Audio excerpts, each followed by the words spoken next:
happy day. Thanks for watching. I am an essential service. Just saying. A liberal. A liberal is like a female horse after dark. Are you ready? Should be a drum roll on this one. A nightmare. Pretty much says it. Hey, in Canada, all countries, but I want to focus on Canada with regard to white folk, right? The government hates you if you're white. They really hate you if you're a man. If you're a male white person and you live in Canada, the government of the day, and most of them are white, in the Liberal government, they absolutely hate you. You're not allowed, the Conservatives aren't that fond of you either. And if you're a white woman, they like you a little bit better, but they may not hate you, but they dislike you. And they're going to hate you soon, right? And here's what's going on. I mean, they're only for people of color, and minorities, I guess, because whether it be the RCMP or the military or so many other places, you can't get a job there. You can't enlist even because the quota is usually already full, right, with regard to being white.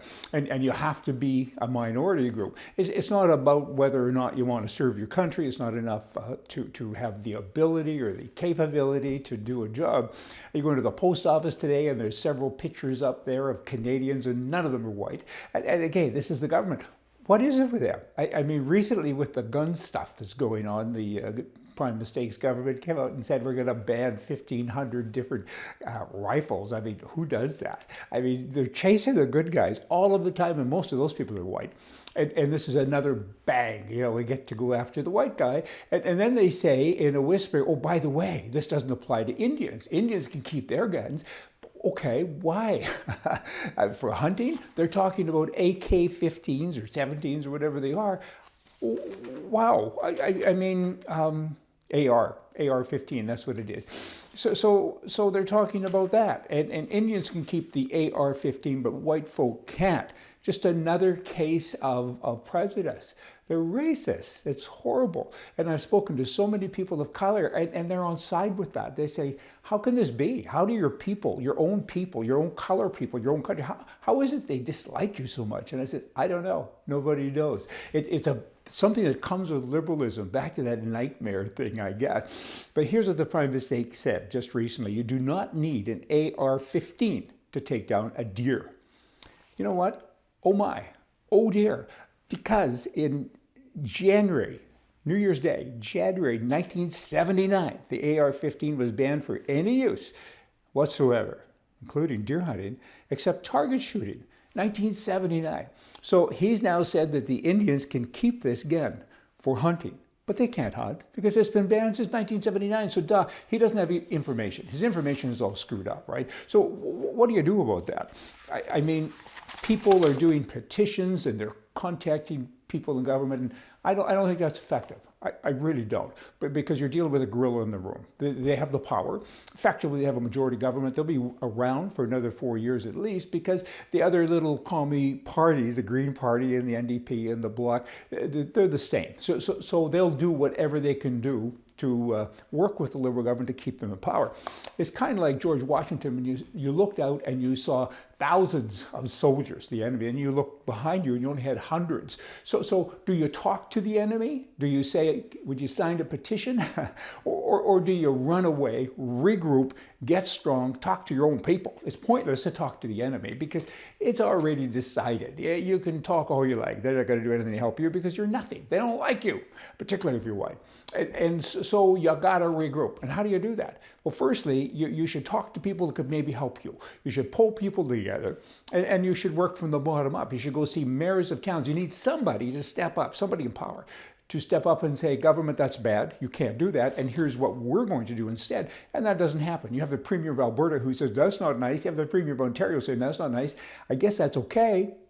But there's no solution there. That's a soft touch. Somebody just hit you and you stood back and say, I might hit you too. Kind of, sort of. It doesn't cut it. And you need a premier to say, we're going to do this. We're going to create our own law.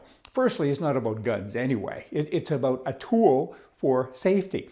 Somebody needs to stand up and say, some premier, we're going to put a law in that allows people to use a tool to defend themselves and to have sport with same. Okay, if it's a slingshot or if it's a gun or whatever it is. In Canada, there's a sexual assault every 17 minutes. Sexual assault every 17 minutes, and women are not allowed to protect themselves. It's against the law with any tool. So governments have so many tools at their disposal to go in and attack this nonsense, this liberal nonsense. Back to the Washington thing, get back, regroup, and get ready to attack another day. And when you do, when you attack, you undo all the nonsense that they did. Get positioned, because right now nobody's in position.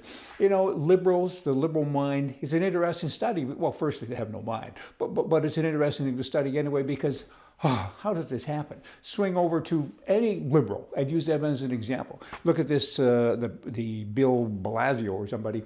He's the mayor of New York. It's the typical thing. You're a racist, and you guys have to stay in your house. And then, 11 miles away from New York City, there he is with his wife. He's out hiking because it's okay for him to do as I say, but, don't do what I do because I'm in charge. You can have an opinion, but it's got to be the same as mine. This mayor of New York, he's had 3 names. He's changed his name legally 3 times. Who does that? 3 times. He maybe has an identity problem. Liberals, I gotta tell you. And now this same guy in New York, I've gone from Canada to New York because there's similarities. Maybe they're all related. Maybe they all drink from the same cup. I don't know. But there's so many of them. It doesn't make sense. This mayor now recently has said, we gotta arrest all Jews who defy my lockdown order. All Jews? Sounds a little Hitlerish. I tell you, we got to work from behind the scenes. You need mayors and you need politicians to help get ready for the big battle. And the big battle comes in 4 years. You have to get these idiots out of office because it's become a communist regime. So y'all think about that and come back. See ya.